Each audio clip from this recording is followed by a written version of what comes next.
Dr. Steve here with a little update on my knee.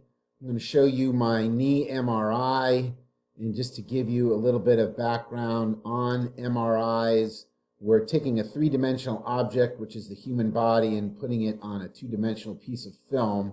So we have to have perspective from different planes of motion. So what does that really mean?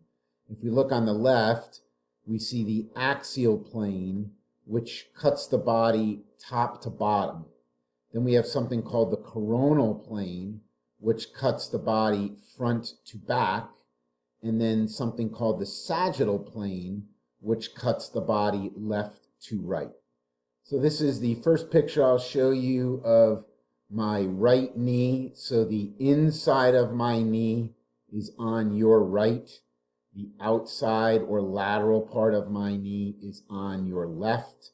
And the main thing I want to point out here is all this white area, which is fluid, meaning that there's swelling in there. That's number one. That's the axial view, top to bottom. Now we're going to look at the coronal view, front to back. Again, the right side is the medial side. This is the femur, the thigh bone, the tibia, the shin bone, my vastus medialis, that part of the quadricep meaning 4, that comes down and forms that teardrop. And you can see this little black area in the bone, which should not be there. It's a little defect in my bone, so that's some bad news. Good news is that I have joint space, meaning the bottom of the femur and the top of the tibia are not grinding on each other, so I do have some pretty decent joint space, actually. This is the medial meniscus, and there's a little bit of a tear in there, that hazy, a little whiter area. I know it's hard to see. And this area right here is my ACL, which I'll show you on a different view, which has a little bit of fraying. So we have a bony defect. We have a little, what we call horizontal tear, degenerative tear of the medial meniscus. That's the bad news. The good news is there's some halfway decent joint space. And this is the final view I'll show you. This is the sagittal view from the side, cutting the body left to right. So the front of the knee, the back of the knee, the thigh bone, the shin bone. Once again, we see the fluid build up. We see this darker area here, which is a little extra piece, a little flap, which is not so great. Again, the medial meniscus here, little tear.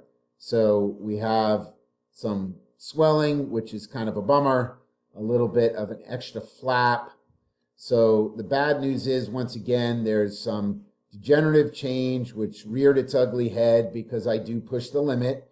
And I'm willing to do that, but I do push the limit since I am willing to push myself to compete.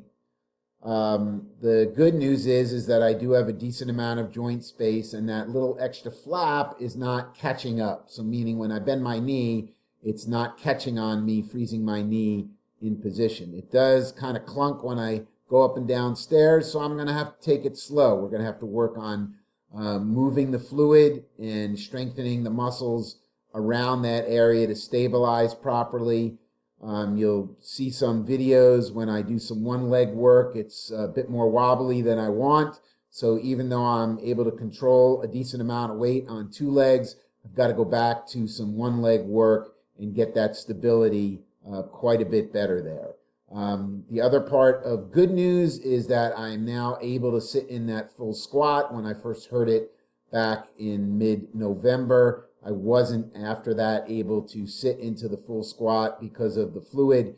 Now we're starting to move that out, and I'm able to get back in that full squat position without feeling like my knee's going to explode. So message here is that just because you can do it doesn't mean that everything's right.